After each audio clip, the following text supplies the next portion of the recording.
3 de la tarde estamos haciendo Generación Rota, empezando este jueves y como decía, como no cada jueves, pero jueves de por medio, tenemos siempre este segmento que tanto nos gusta con los amigos del Club de Derecho. Está un conocido ya porque vino varias veces, Fede Netri, está Franca Fornelli, que es la primera vez que viene. Nos dijo que estaba... Pero no, tranqui, porque no va a pasar nada, salvo que se corte la luz y tengamos nosotros que... somos muy poco serios aparte, nada que temer. Sí, el tema es de ser poco serio, es que después cuando hablamos de realmente en serio la gente nos dice... Sí, de una, tipo... No les cree. No nos creen. Chicos, ¿cómo están? Buenas tardes. Bien, ¿cómo andan Facu? ¿Cómo andas Lula? Bueno, muchas gracias otra vez por la invitación y hoy vamos a hablar un tema nuevo acá con Franca. Gracias por invitarme también, muy contenta de estar acá por primera vez con ustedes. Segundo segmento en el que viene una mujer, porque estaba la gente comentando y nos decía, che, pero ¿cómo? ¿En el club son todos hombres? No, hay mujeres también y es importante que ampliemos esa cuestión de la paridad que es tan importante en todos los ámbitos. Chicos, hoy vamos a hablar de un tema que... uno creería que por ahí no lo tiene tan presente, no lo tiene tan en agenda, que es el tema de las sociedades y los negocios. Yo quiero empezar preguntándoles acerca más de las sociedades, ¿no? O las sociedades de negocio, pero vamos primero por el tema de las sociedades. ¿Cómo podemos explicar esto de las sociedades, los tipos y lo que tiene que tener uno en cuenta un emprendedor, supongamos, para cuando quiere crear una sociedad? Bueno, Facu, mira, lo primero que hay que ver es una persona está emprendiendo, empieza a estar sometido a riesgos, ¿no? Como buen emprendedor empieza a tener nuevos riesgos y frente a eso existen personas jurídicas, como se denomina en términos legales, sociedades que le permiten separar el patrimonio personal del patrimonio de la empresa que va a desarrollar, a emprender, y por otro lado, limitar su responsabilidad, realizar aportes para limitar su responsabilidad y esa responsabilidad está encuadrada dentro de los aportes que efectuó en esa sociedad. Entonces, separa patrimonios y empieza esa persona jurídica a contraer obligaciones y generar derechos por su cuenta, de forma separada a los miembros que lo integran. Podemos decir que se crea una nueva persona distinta a la de sus miembros. Esa, digamos, es la particularidad que, no sé, la sociedad debe algo, no le van a ir a reclamar a Juan titular. Primero le van a reclamar a la sociedad. Digamos, la división del patrimonio es una característica fundamental de la creación de esta nueva persona. Claro. ¿Puede supongamos un emprendimiento, porque ya lo puse sobre la mesa, pero ¿puede un emprendimiento funcionar sin ser una sociedad? Sí, obvio. De hecho, sucede mucho que empiezan de manera informal, e incluso antes de constituirse regularmente, se constituyen a veces bajo formatos de sociedades que se llaman en el derecho informales, simples, residuales, que son aquellas sociedades que no están inscriptas, en donde, a diferencia de este tipo de sociedades, cambia la responsabilidad de los socios. Pero básicamente hoy las que más se usan son aquellas donde las sociedades donde los socios limitan su responsabilidad al capital que designan a esa sociedad, digo así para que se entienda, y son las SRL, la SA y las SAS, ¿no? Que estas son más modernas, del año 2017.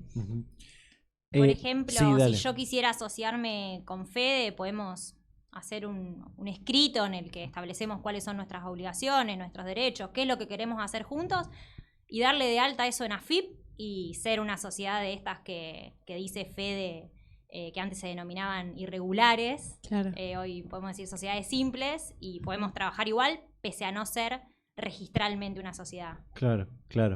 En esto quiero preguntar, porque como pregunté, lo decía, hay emprendedores que pueden funcionar sin ser una sociedad. ¿Cuándo es el momento?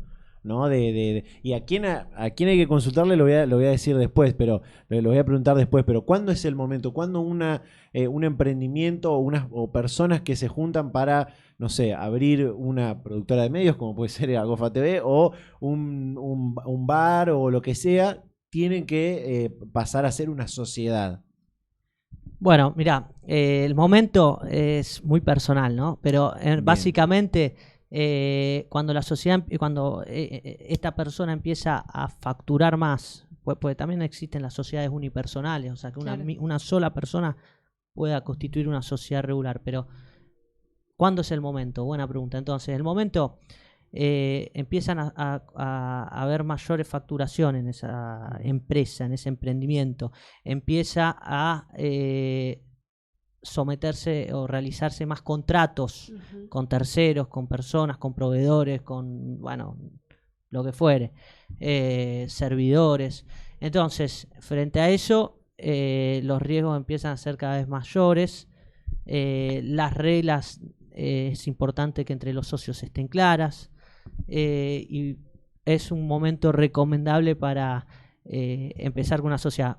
Generalmente la práctica, lo que sucede es cuando las sociedades, cuando dejan el monotributo ya no les sirve, empiezan a decir, che, bueno, a ver, antes de pasar más a responsable inscripto, ¿por qué no armamos una sociedad? Eso es lo que, bueno, creo que sucede más en la práctica, pero la recomendación es no someter o no, que no solo sea ese la leitmotiv de generar Claro. Suele pasar también Sí. cuando por ahí necesitan algún préstamo bancario. Claro. Ahí va. Y bueno, no Ujú. lo quiere contraer uno solo. Si acá Sí. somos varios, ¿por qué lo voy a sacar yo? Tal cual. Y ahí, bueno, se pone en juego un poco esto de ¿qué hacemos? Claro. Eso te iba a preguntar, que bien lo decías antes, esto de que uno va y se da de alta en AFIP, ¿no? Que es una entidad por ahí a la que uno le tiene miedo, como monotributista o responsable inscripto, lo que sea, pero también a la que de una institución en la que podemos acceder, si se quiere, a ciertos beneficios financieros en algunos casos por algunos programas y demás. Digo, ¿esto puede ser una motivación, como decías antes, para generar esta sociedad o no sucede tanto eso? Bueno, no sé qué opinas vos, Franca, pero ahí en realidad muchas veces también lo que suele pasar, o sea, lo que vos decís es correcto, porque necesitamos inversiones y para generar inversores, sucede que, bueno, ¿a quién estoy invirtiendo? Claro. ¿A vos, Facu, o hay una sociedad? Entonces te piden justamente, a ver, que esté una sociedad regularmente constituida, que haya reglas claras, y ahí yo sí me meto a invertir en tu proyecto, en tu Claro. emprendimiento, en tu empresa. Claro, claro. A los ojos de terceros, ya sea alguien que quiera comerciar como un inversor o como un proveedor o como alguien que requiera el servicio que está brindando esa empresa, siempre es más seguro una sociedad constituida regularmente. Entonces, Claro. a veces no lo hacen por deseo propio de los socios, sino por la necesidad de poder generar algún contrato con algún tercero que se lo esté solicitando. Claro. Vuelvo a algo que decían antes que me pareció esencial y como que me quedó ahí, sino en el aire. De esto de, hay una frase que siempre decimos en mi familia, de las cuentas claras mantienen la amistad. y si uno está por hacer una sociedad con alguien, decir, bueno, vos vas a hacer esta parte, yo voy a hacer esta, vos te vas a hacer cargo de esto, yo me voy a hacer cargo de lo otro. Digo, ¿eso cómo se genera un estatuto, se genera un contrato en esa sociedad? O sea, ¿cómo uno dispone esas cuentas claras, ¿no? Que tienen que estar en esa sociedad? Sí, muchas veces la mayoría de las sociedades en nuestro país son sociedades de familia, Ujú. sociedades de amigos. Y bueno, las cuentas claras claramente mantienen la amistad y muchas veces los conflictos empiezan cuando no se aclararon las cuentas desde el principio. Claro. Y el conflicto, y ahí uno empieza a revolver los papeles y empieza a ver todo lo que no se hizo. Y bueno, para eso estamos nosotros. Exactamente, es muy importante a la hora de elaborar un contrato social ver todo. Nosotros de la experiencia como abogados y abogada tenemos, bueno, esto puede traer conflicto, vamos a establecerlo, a regularlo, a pactarlo previamente para cuando llegue ese momento evitar el conflicto, por lo menos que sepan qué es lo que pactaron.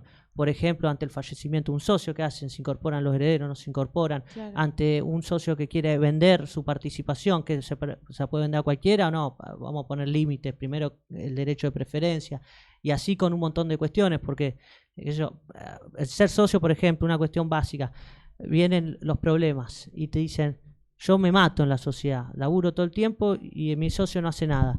Y entonces, pero el hecho de trabajar, de laburar en la sociedad no es una obligación de socio. Será una obligación del administrador, de empleado, pero no es de socio. Porque el socio, la obligación que tiene es aportar y después, entonces se pueden establecer prestaciones accesorias para que trabajen y presten servicios en la sociedad durante tantas horas semanales. Ahí va. O sea, son muchas cuestiones que se pueden tener en cuenta a la hora de elaborar un contrato constitutivo. Y como decía Franca, los conflictos societarios generalmente en nuestro país, como son sociedades de familiares o de amigos, suelen ser también conflictos muy intensos, muy fuertes, porque empiezan a pasarse factura de cuestiones personales, de relaciones de muchos años, porque, bueno, es como romper, no sé, un matrimonio de años. Claro, sí. Así que, bueno, todos esos conflictos tienen su parte psicológica y su parte patrimonial. Claro. Y nuestro rol también como abogados a la hora de redactar un contrato constitutivo de una sociedad es plantearte todos esos problemas que hoy no existen, pero que sabes que en un futuro pueden llegar a existir. Y si se pelean, y si se casan con alguien que también quiere participar, y si tienen hijos, y los hijos se quieren meter en la sociedad después, el día de mañana, ¿qué límites ponemos? Claro. Digamos, todas esas son preguntas que nos hacemos nosotros, aunque el cliente no nos esté planteando nada hoy. Claro, eso me gustó y de paso te lo pregunto. Digo, supongamos generamos un negocio, el que sea, el que se imaginen. Puede ser una radio, después voy a poner un ejemplo por ahí más de una radio para otra cosa, pero y uno de tus hijos empieza a trabajar desde que es menor de edad, ¿no? Colaborando con el negocio familiar, como pasa en todo, ¿no? Llega a su mayoría de edad y dice, yo quiero participar de la sociedad porque en algún momento me voy a tener que hacer cargo del negocio familiar porque capaz que mi papá en un momento se va a querer ir. ¿Eso cómo se lo hace desde que el pibe es menor de edad? ¿Se hace cuando ya es mayor de edad? El padre de esa persona que es el dueño de la sociedad o uno de los socios lo tiene que dejar marcado desde que se inicia la sociedad. ¿Cómo es esa parte de los herederos, si se quiere, no? Bueno, todo eso se puede prever, o sea, no hay una respuesta universal a todo lo que vos estás diciendo. Va a depender de cómo se organiza y cómo se disponga cada sociedad. Claro. Sí se puede prever en un estatuto de familia, que nos sentamos todos los socios y decimos, bueno, por ejemplo, hay algunas sociedades muy conocidas acá en Rosario que solamente permiten que esté trabajando una generación. Entonces, Claro. para que ingrese el hijo se tiene que haber ido el padre. Claro. No puede ingresar más de un hijo o más de 2 hijos, digamos, porque también prevén la situación de que, bueno, ¿cuántas familias, cuántas personas van a comer de acá? Claro. Y todo eso se puede disponer. Obviamente es voluntad de las partes y la ley lo Claro, permite. todo depende de lo que el equipo decida. Exacto. Es muy personal.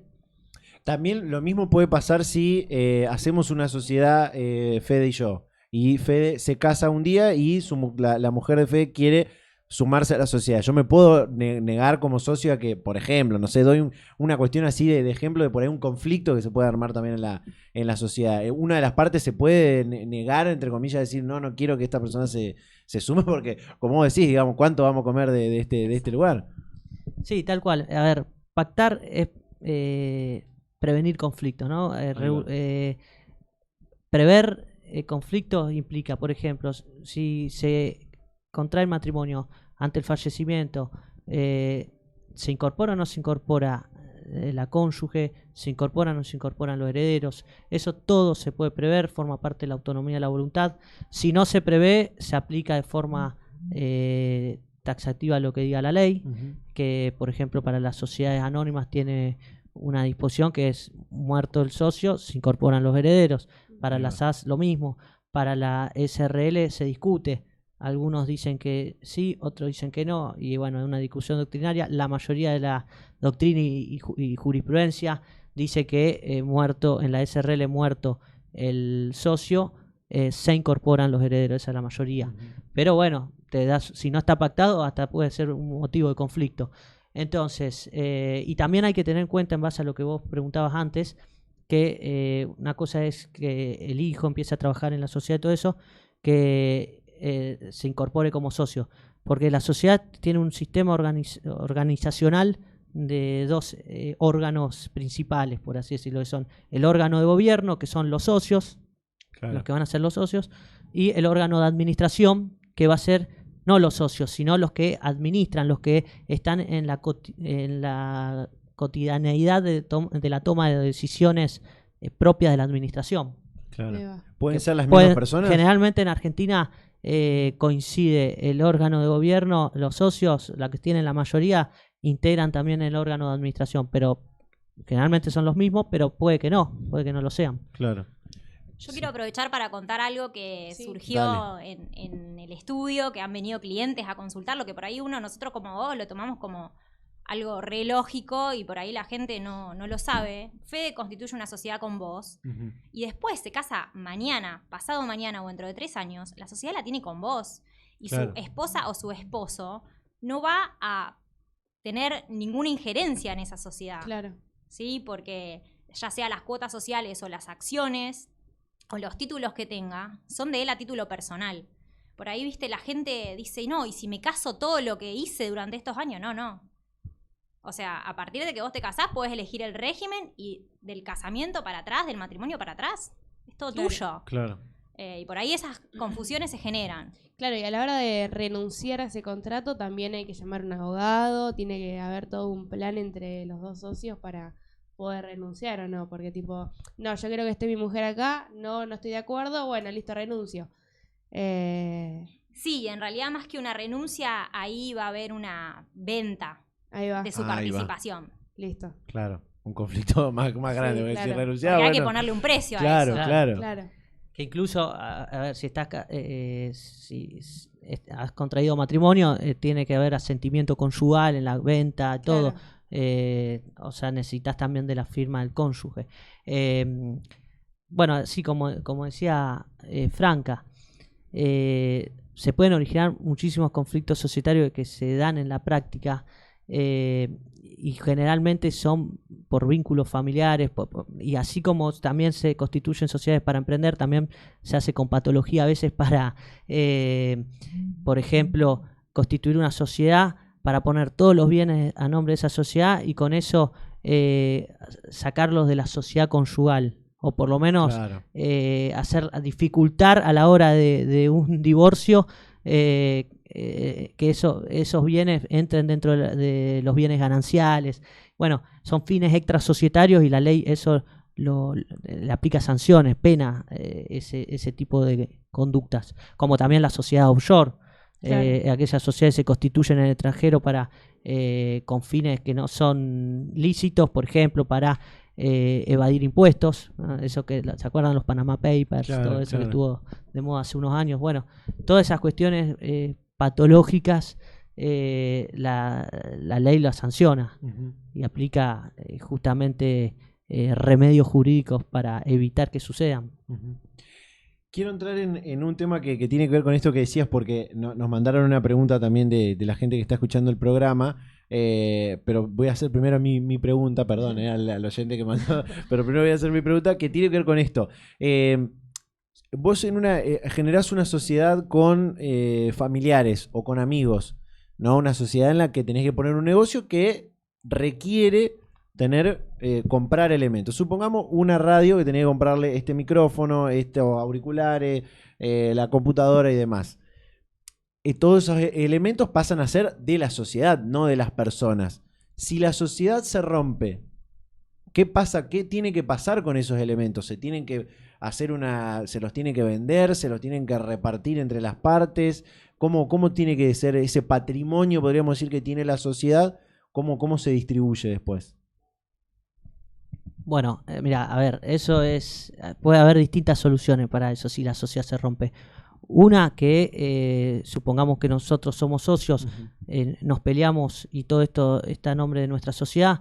Bueno, que yo te venda mi parte a vos y vos y a una persona que vos quieras y continúes con la sociedad con esa persona o viceversa. O bien disolver la sociedad porque ya no podemos seguir continuando juntos y para disolver la sociedad hay que entrar en un proceso de liquidación que es que se realiza el activo y se cancela el pasivo. O sea, se vende todo, nombramos un liquidador, se vende todo y con el dinero pagamos de las ventas, pagamos todo todas las obligaciones, deudas que tengamos en la sociedad, y si queda un remanente recién podremos cobrar sobre ese remanente nuestras partes. Ahí va. Pero bueno, todo esto que vos decías, vendemos los micrófonos, los televisores, Claro. eso se torna de imposible cumplimiento en la práctica, porque lo fácil de vender, y bueno, sí, sabemos que esto es de la sociedad, un bien registrable, un auto, un Claro. inmueble, las cosas materiales por ahí, muebles, se hace difícil controlarlo, Claro, claro. Claro. más en una situación de conflicto, ¿no?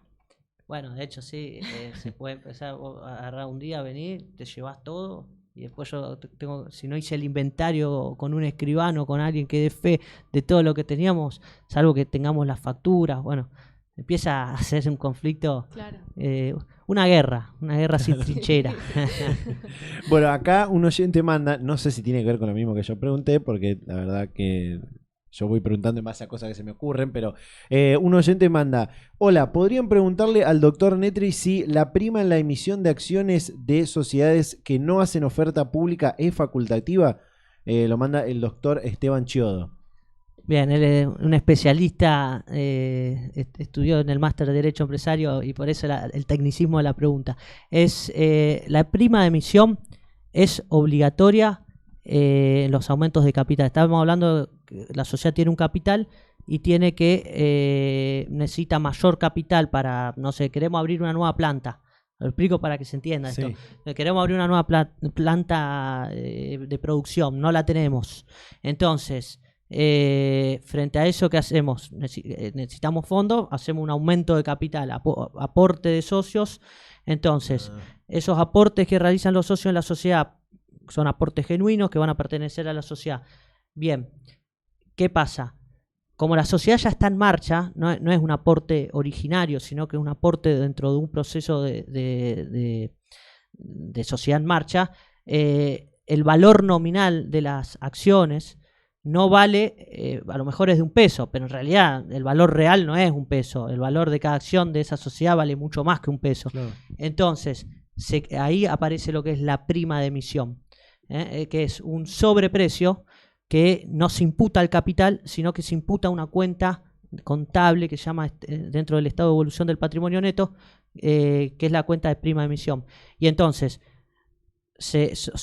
sobre ese sobreprecio, a lo mejor aportamos, no sé, $1.000.000, para ponerlo en pesos, $1.000.000, pero aumentamos el capital a $100.000 y el resto, los $900.000, van a lo que es prima de emisión.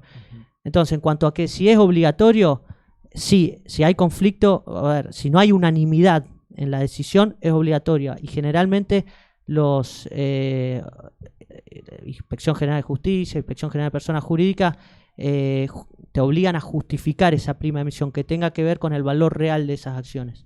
Así que sí, la respuesta es sí, aunque sale de la jurisprudencia, no de la ley, así que puede haber opiniones encontradas en eso. Fran, ¿querés aportar algo ahí? O... No, fue bastante técnica la verdad la pregunta de Esteban. Y bueno, hizo otra pregunta también, el doctor Esteban Chiodo, que dice, ¿y se puede usar ese aumento de capital para licuar a los minoritarios? Sí, a ver, justamente la prima de emisión lo que tiende a evitar es que haya un licuamiento de la participación de los minoritarios. Yo no sé si soy claro, porque la idea es explicarlo para la radio. No sabe todo esto, no está entendiendo nada. Pero bueno, justamente, ¿por qué? Porque puede pasar que en ese aumento de capital haya socios minoritarios que no suscriban a ese aumento de capital porque no tienen los fondos. Y frente a eso, ¿qué pasa? Si hacemos un aumento de capital y, por ejemplo, no le ponemos prima, tiende más a licuar a los minoritarios, porque me enriquezco mucho más fácil, en vez de aumentar el capital a 100.000 hubiera aumentado 1.000.000 en el ejemplo que di, y lo cual el minoritario se ve muchísimo más afectado en su participación si no participa de ese aumento. Claro. ¿Entiendes? Entonces queda mucho más desparejo la participación que tenía antes con la que va a tener con el aumento. Toda esa cuenta se hace para que todos los socios pongan la misma cantidad. Entiendo, ¿no? ¿O lo entendí? Es para evitar justamente que se licúe la participación del minoritario, porque no es lo mismo aumentar a 100.000 pesos que aumentar 1.000.000. Claro.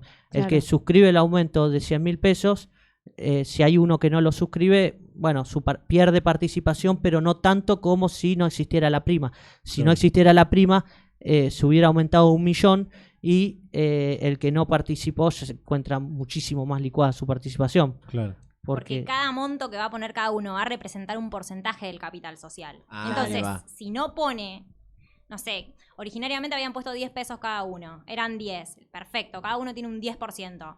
Ahora, si empieza a haber gente que pone más plata, pero yo no pongo, esos 10 pesos van a representar menos. ¿Me explico? Sí. Espectacular. Es técnica la pregunta. No, sí, pero se entendió, ahora se entendió. Quiero pasar a otra cosa porque se me vino una idea a la mente. ¿Las fundaciones son también sociedades? No. ¿No? Son personas jurídicas, pero Ahí no va, sociedades. son No tienen personas finalidad de jurídicas. lucro. Ahí está. Las sociedades sí tienen finalidades de lucro. ¿Y Claro. cómo hacen, digo esta diferencia, porque cómo hace uno si quiere aportar a una persona externa? ¿Puede aportar a una sociedad o las partes de los socios de una sociedad, valga la redundancia, pueden hacer una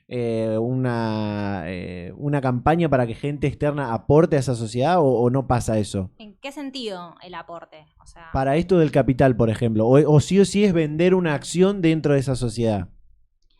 No sé si se entendió la pregunta al final. Sí, tiene que ver. Mira, se puede vender una acción o se puede hacer lo que se explicaba el aumento de capital para que se incorporen terceros. Ahí Los va. que somos Claro. socios renunciamos a suscribir el aumento y los terceros se incorporan a la sociedad, obviamente haciendo los aportes del Claro. aumento. Sí. Y al final del día somos todos socios, Al digamos. final del día todos somos pero socios. yo creo que también podemos pensar esto que vos planteabas del lado de las sociedades abiertas y las sociedades cerradas, porque hoy en Argentina la mayoría, hay muy poquitas sociedades abiertas, que son las que cotizan en bolsa y puede venir un tercero a decir, invierto acá. Claro.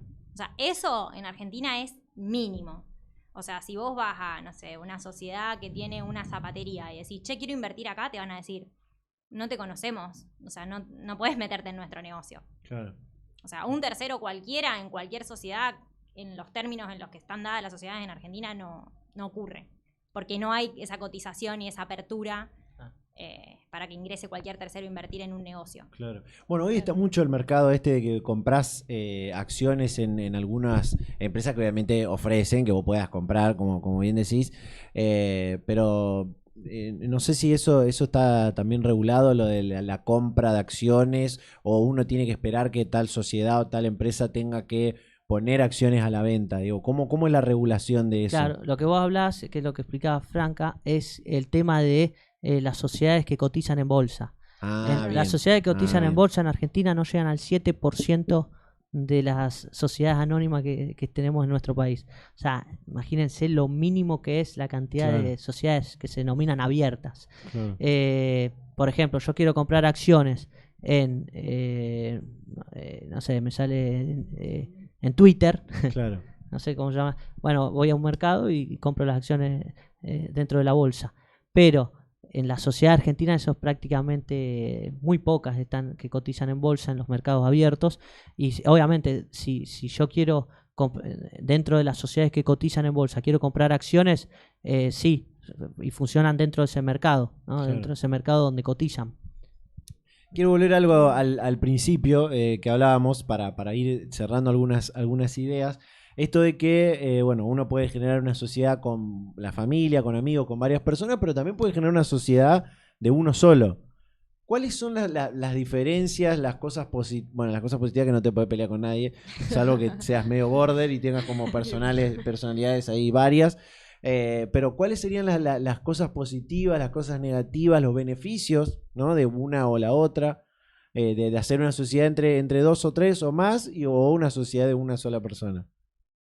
Hay muchas críticas en la doctrina de decir, bueno, ¿por qué una persona se está constituyendo como sociedad cuando es él solo? Claro. Se ha puesto bastante, digamos, esta idea de poder constituir una sociedad para una sola persona surge con el Código Civil y Comercial de la Nación en el año 2015, en la entrada en vigencia del código, y bueno, se ha criticado mucho. Hoy en día sirve para limitar la responsabilidad, digamos. Yo como emprendedor tengo un negocio, me está yendo bien, me sirve para limitar la responsabilidad y no sé, tengo mi casa que la constituí con mi familia y demás, la protejo de ese negocio.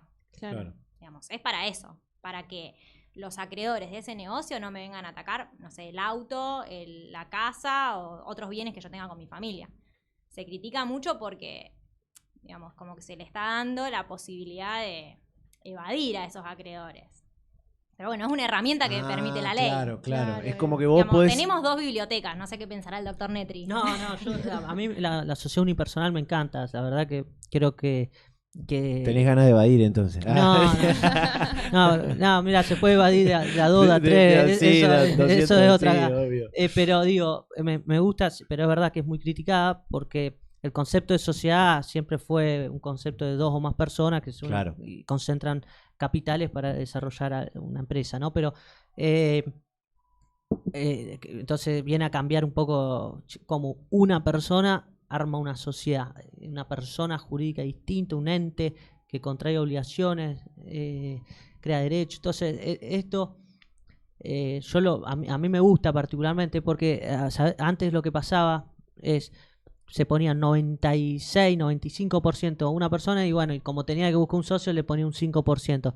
Hoy ya con una sociedad anónima unipersonal o con una SAS unipersonal no es necesario, o sea, si podés no tenés que buscar Evita el socio aparente. Claro, un socio que en realidad no es socio, se puso porque tenía que poner a alguien.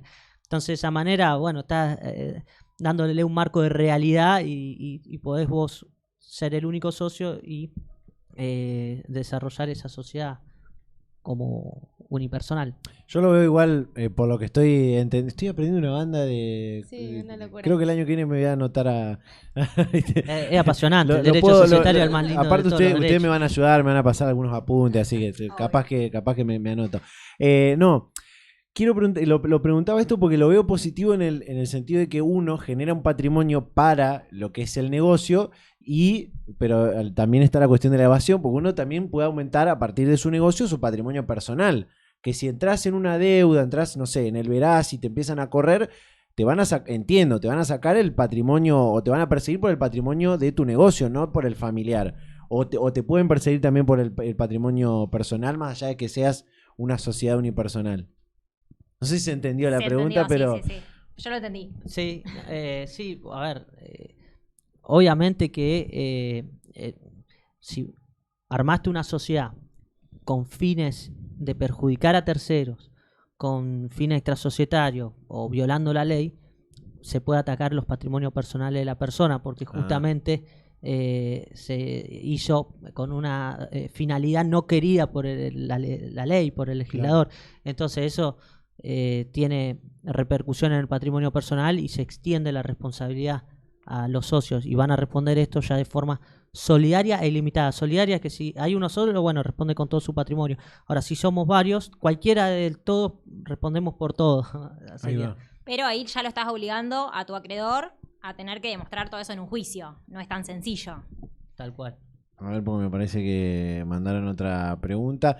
Quería saber la opinión sobre el fideicomiso de Maratea. Gracias, dice Bruno. Gracias, Bruno. Yo también lo estaba por preguntar, Rey, y me hiciste acordar. Pero primero quiero preguntar, antes de entrar en lo del fideicomiso de Maratea, esto de cómo generar un fideicomiso. Por eso pregunté lo de la diferencia de las sociedades de a varios y las sociedades de uno solo. En la cuestión del fideicomiso, que es como un acto jurídico, entiendo, una cuestión así... ¿Uno puede, tanto como sociedad unipersonal como sociedad de varias personas, generar un fideicomiso para cuidar esos patrimonios y demás? ¿O cómo funciona eso del fideicomiso? Mira, el fideicomiso es una figura que a mí también me gusta, es muy flexible, se desarrolló mucho en el derecho anglosajón, si bien viene del derecho que estudiamos nosotros, el derecho continental europeo, pues ya estaba en el derecho romano, pero se desarrolla y se profundiza mucho con el derecho anglosajón. Que te permite muchísima flexibilidad, más que las sociedades, que es la posibilidad de que varios inversores, que son los fiduciantes, aporten fondos, terreno, depende del tipo de fideicomiso, ¿no? Al fideicomiso, quien lo va a administrar un fiduciario. En caso de Maratea es Maratea, pero un fiduciario que puede ser una persona humana o jurídica, o sea, una sociedad. Las sociedades que veníamos diciendo también pueden ser fiduciarias y obviamente siempre y cuando su objeto lo permita. Claro. Y ¿para qué lo hace? Para beneficio de una determinada persona o de varias personas y deberá restituir al finalizar el fideicomiso, Digo restituir porque generalmente son a los fiduciantes, pero no necesariamente. Se llaman los fideicomisarios. A la extinción del fideicomiso se le destinará el patrimonio fideicomitido, se llama, a los fideicomisarios. Para que Claro, se Que entienda. son los beneficiarios finales. Claro, Es una claro. figura compleja. A diferencia, no es una persona jurídica, no es una sociedad, Ahí va. no es una persona jurídica. Es un patrimonio de afectación. También hay separación de patrimonios. Por ejemplo, yo soy fiduciario de un fideicomiso que armamos nosotros. Yo soy fiduciario de ese fideicomiso. El patrimonio del fideicomiso lo administro, pero está separado de mi patrimonio personal. Ahí va. Claro. Se anota como patrimonio fiduciario del fideicomiso. Hoy en día se usa mucho para la construcción. Ajá. Entonces, digamos, para poner en términos reales todas las palabras técnicas que nos contaba Fede, vos tenés como fiduciantes, capaz, al dueño del terreno. Ujú. A una constructora que dice, bueno, yo pongo los materiales. A otro que tenía plata y decidió invertirla. Bueno, y ahí va sumando gente que va poniendo plata en ese pozo.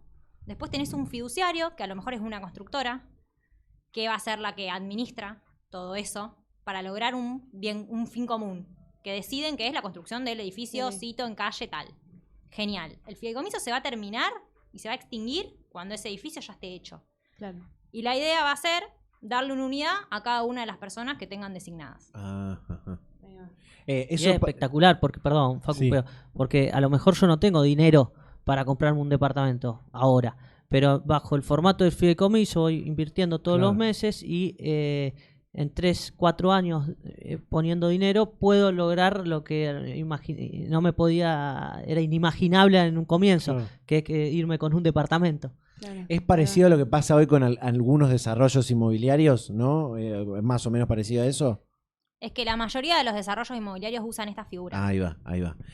Quiero preguntarle en esto del patrimonio que el órgano fiduciario, si no entendí mal, dentro de todas esas partes, es el que administra toda esa guita. ¿Tiene como un monto esa plata la que tiene que administrar o eso va creciendo a medida que... Digo, por ejemplo, si hay una deuda que hay que pagar y se va a un fideicomiso, Sí, a ver. esa deuda obviamente que tiene un monto, supongamos, no sé, 10 millones de dólares. Sí, si esa deuda fue originada en el fideicomiso, obviamente se paga con el patrimonio del fideicomiso. Claro. Pero ahora ¿Pero bien, se puede generar un fideicomiso para pagar esa deuda también? está bien, los fideicomisos de garantía, supongo ahí que va, es lo que está ahí hablando. va. Sí, pues hay distintos tipos de fideicomisos. Que hablábamos mucho nosotros era la administración, el inmobiliario, pero están los fideicomisos de garantía, que es, por ejemplo, las garantías que nosotros conocemos generalmente son la hipoteca, mi hipoteca en la casa y bueno, y sale por Sí. lo que me falta pagar en algo. Una prenda sobre algún bien, por ejemplo, un auto. Pero son garantías reales. Después, un fiador, ¿no? Que sale alguien de fiador que como garantía. Pero ahora, también está la figura del fideicomiso que te permite utilizarla como herramienta de garantía. Estableciendo, por ejemplo, no sé, yo te debo dinero a vos, Claro. ¿no? Y entonces, ¿qué garantía te doy? Armamos un fideicomiso en garantía en donde ese fideicomiso, los beneficios, no sé, supongamos que ponemos como que se van a administrar 3 bienes, 3 departamentos en alquiler y los contratos de locación van a ser en beneficio para cancelar la deuda. Claro. Ajá. Bueno, eso sería un fideicomiso de garantía. Ahí va, ahí va. Sí, Ahora está bueno. sí, para cerrar con este tema, porque si no, el oyente que mandó la pregunta va a decir, no te olvides. Lo de la cuestión de esto del fideicomiso de Maratea con esta nueva colecta, podríamos Sí. decir también que está haciendo para ayudar a Próxima Independiente. ONG. Flojo de papeles. Esta cuestión que ahora, no sé, medio que se lo quisieron bajar, no sé si quieren explicarnos bien cómo fue esta cuestión y si está flojo de papeles o no el fideicomiso de Santi No, Maratea. a ver, básicamente el fideicomiso se crea porque viene de fiducia, de fe, de confianza. Entonces, Maratea se ve que genera demasiada confianza en la gente porque aportan millones y millones de pesos a las cuestiones que él arma. No es una ONG, porque las ONG son sin fines de lucro. Él cobra cobra un porcentaje en su carácter de fiduciario, lo cual no está mal, y él lo aclara. Lo que se declaró irregular en el fideicomiso fue básicamente, en el fideicomiso lo que se declaró irregular es que se inscribió en Neuquén. ¿Y qué dice la IGJ? Que es la Inspección General de Justicia de Ciudad Autónoma de Buenos Aires. Dice, el fideicomiso se debería haber creado e inscripto en Ciudad Autónoma de Buenos Aires, en Cava. Claro. ¿Por qué?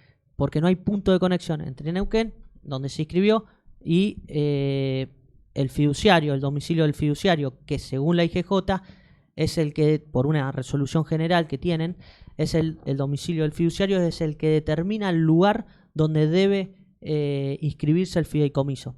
Claro. Según la IGJ, averiguaciones que he realizado, Maratea tiene domicilio, el último domicilio real denunciado en Cava, en Ciudad Autónoma de Buenos Aires. Entonces, dice, está mal inscripto en Neuquén. Además, en Neuquén no hacen un control de legalidad como sí lo hacen la IGJ. Claro. Entonces, dice, hay que regularizar esa situación y debe presentar el fideicomiso a IGJ para que haga el control de legalidad la IGJ. Esto básicamente es, según la finalidad que argumenta IGJ, es para buscar la transparencia Claro. de esas operaciones, justamente porque hay mucha gente que aporta de forma desinteresada, y bueno, por lo menos que el instrumento legal utilizado sea cumpla con las formalidades de la ley.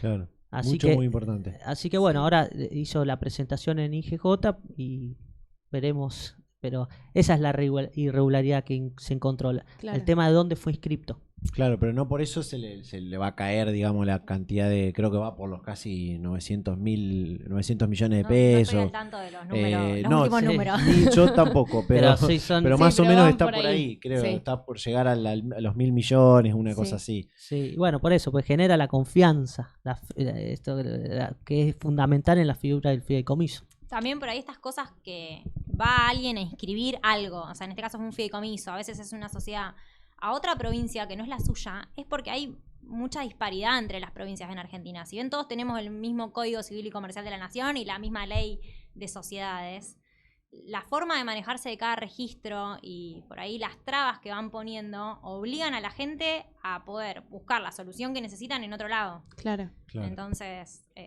por ahí estaría bueno que todos mantengan el mismo criterio y no pongan trabas absurdas a algo que finalmente la gente lo va a conseguir igual porque es una necesidad. Ujú. Claro. Coincido con Franca, y eso a veces perdemos inversiones en la provincia de Santa Fe, en Rosario, por pedidos que no burocráticos, tal cual, y se van a provincias donde son más fáciles las inscripciones más, lo cual no significa que no tiene que haber un control. Por supuesto que tiene que haber un control y hay que prevenir, pero siempre con cierta lógica, con cierto criterio, razonabilidad que a veces se pierde en la burocracia. Fede, Fran, la verdad, espectacular lo que hemos hablado hasta acá. sí. Si les quedó algo y quieren para cerrar, yo estoy más que conforme. Aparte, bueno, pudimos tocar este tema que también que es conocido por todos y que la gente quiere saber qué pasó, qué va a pasar. Así yo, de mi parte, les súper agradezco. No sé si quieren agregar algo para cerrar, algo que por ahí sientan que por ahí va a quedar medio... No, bueno, para finalizar, espero que se haya entendido cuál es la finalidad de las sociedades, todo lo importante que tiene, todas las cuestiones, facilidades que tiene, y sobre todo también en el fideicomiso, la flexibilidad del fideicomiso, para tenerlos en cuenta como herramientas a la hora de emprender, a la hora de desarrollar un negocio, porque son instrumentos legales que sirven mucho. Como les decía, a lo mejor hoy no tengo el dinero, pero mediante Claro. este instrumento a la larga lo tengo, y con reglas claras. Obviamente hay mucho mito que me gustaría desmitificar con las SAS o con los fideicomisos, porque también se utilizan en algunas situaciones con fines no santos, contrariando a la ley, y de forma, como decíamos, en términos médicos, patológicos, y eso por supuesto que es totalmente reprochable, pero hay que legislar y hay que regular para que se eviten esas cuestiones, pero no prohibiéndolas, ¿no? Claro. Siempre con pos en beneficio de poder llevar adelante este emprendimiento con estas figuras societarias y bueno, y contractuales. Bien. Genial. Fran, ¿algo para cerrar? Apoyo completamente todo lo que dijo Fede y sí, la verdad que son herramientas que está bueno que la gente conozca para que pueda usar porque básicamente se han creado para los usuarios, o sea, no para nosotros los abogados, sino para darle una mano con todas estas herramientas que nosotros sabemos y conocemos a quienes lo necesitan. Así que vengan a usarlas. Sí, total. Ahí va. Yo voy a pasar un chivo de los amigos del Club de Derecho. El próximo jueves 15 de junio a las 7:15 en Brown 3098 van a estar haciendo una creo que es la primera de este año, la primera charla, Luces y Sombras del Sistema Procesal Penal. Van a estar charlando con Oscar Romera y con Jorge Ilarrescondo. Repito, jueves 15 de junio a las 7:15 en Brown 3098. Aquellos que estén interesados en ir a participar de esta actividad pueden sumarse ahí con los amigos del Club de Derecho. Chicos, gracias por la participación, por venir y bueno, ya estaremos empezando a pensar qué vamos a traer la Lo próxima. próximo. Gracias a ustedes, la verdad la pasamos bien como siempre. Muchas gracias, me encantó. Gente, hacemos una breve pausa, ya están nuestros próximos invitados. Hasta las 5 hacemos Generación Rota.